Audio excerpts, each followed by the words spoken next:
हनुमान बेनीवाल जी ने press conference की है और उन्होंने कहा है कि जो संतों की जो 800 बीघा जमीन है उसको आगामी आदेश तक रोक दिया गया है। तो क्या आप इसको एक बार फिर से हनुमान बेनीवाल की जीत मानते हैं? जी बिल्कुल, निश्चित रूप से जीत है, क्योंकि इस देश में जब चुनाव हिंदुत्व के नाम पर संतों के नाम से हो रहा है और आज वो संत और वो हिंदुत्व तकलीफ में है और उनके लिए न्याय की लड़ाई अगर हनुमान बेनीवाल लड़ रहा है और कहीं ना कहीं अगर रात को 1:30 बजे प्रशासन इस चीज़ पे ये कह रहा है कि हम कमेटी बनाएंगे और जब तक इस पे आगे काम नहीं होगा, जब तक कमेटी अपनी रिपोर्ट नहीं सौंपती, तो निश्चित रूप से देखो जीत यही है।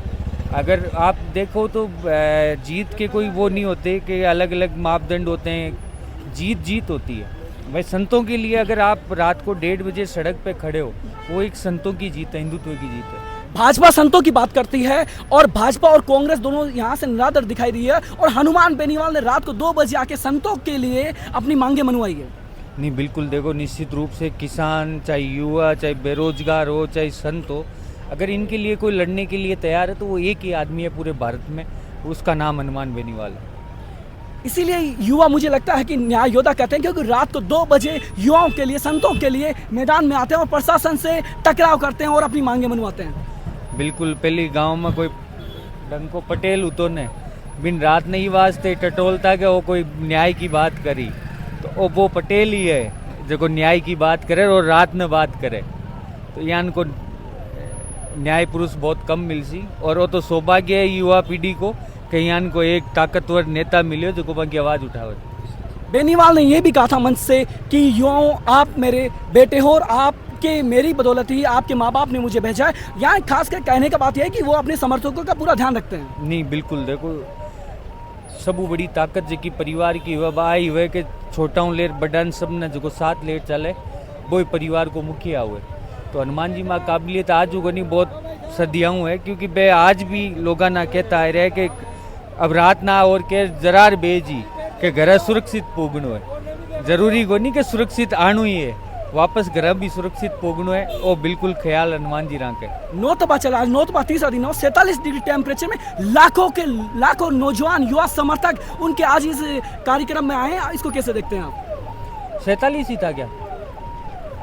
हमें तो ऐसे लग रहा था कि आज कोई 100 के बाद टेम्परेचर है, क्योंकि आप ये देखो कि 47 डिग्री टेम्परेचर वहाँ होता है, आप या तो कहीं छाँव के नीचे बैठे हो या आपके ऊपर कुछ लगा है, धूप में बैठे हो तो 47 डिग्री थोड़ी होता है, फिर वो डबल होता है, एक ज़मीन का तप होता है, एक आसमान का होता है। तो दोनों के बीच में अगर कोई बैठा था तो वो आज आरएलपी का कार्यकर्ता और आरएलपी परिवार का मेंबर बैठा था। क्या संत समाज 2028 के अंदर आरएलपी सुप्रीमो हनुमान बेनीवाल के लिए, राष्ट्रीय लोकतांत्रिक पार्टी के लिए रामबाण का काम करेंगे? नहीं, ये देखो आज जो भी था ये राजनीति है ही नहीं, ये धर्म की रक्षा के लिए है। तो धर्म की रक्षा के लिए अगर आगे भी बहुत कुछ कदम उठाने पड़ेंगे तो उठाएंगे। इसको अगर चुनाव से जोड़ के देखा जाए तो वो देखो मेरे हिसाब से उचित नहीं है। संतों की इच्छा है कि हम इस बार हनुमान जी के साथ रहेंगे, तो बिल्कुल हम। संतों ने तो इस मंच से भी कहा था कि जो हमारा साथ में है हम खुलकर आरएलपी का, हनुमान बेनीवाल का समर्थन करते हैं। कहते हैं ना कि संकट कटे मिटे सब पीरा, जो सुमरे हनुमंत बलवीरा। जी बिल्कुल, ये जगह हनुमान चालीसा को 2 है ना, वो बिल्कुल परफेक्ट आज सेट हुई है कि अगर हनुमान जी है तो दुनिया में कोई तकलीफ दे बाड़ो को नहीं, और जी दिन तकलीफ देबान आए हो भी दिन भी हनुमान ही मिले और आज भी हनुमान मिले। आपको कैसा लग रहा है कि रात को 2 बजे हैं और अपने नेता के लिए आप सड़कों पे हैं और फिर नेता आपको, आप जो सोच के आते हैं आपको उसको मुकाम उसको पूरा करते हो? नहीं देखो, आदमी बड़ो जोरदार आदमी है और हनुमान जी के बारे में आप जितनी चीज बोला बे कम है। एक शब्द में आप उनको क्या कहना चाहोगे? मर्द आदमी है, जो आदमी दूसरों के लिए लड़ाई लड़ता है वही असली मर्द होता है और मर्द आदमी है। तो ये थे हमारे साथ राम निवासी पोस्टक जिनका ये कहना है कि हनुमान बेनीवाल एक मर्द आदमी है, एक लड़ाका है जो रात को 2 बजे भी साधु संतों के लिए, अपने समर्थकों के लिए रोड पे प्रशासन से ईंट से ईंट बजाने को लेकर भी तैयार रहता है और अपनी मांगे मनवाने के लिए जाना चाहता है। इसीलिए राजस्थान का युवा नौजवान उसे न्याय योद्धा कह रहा है।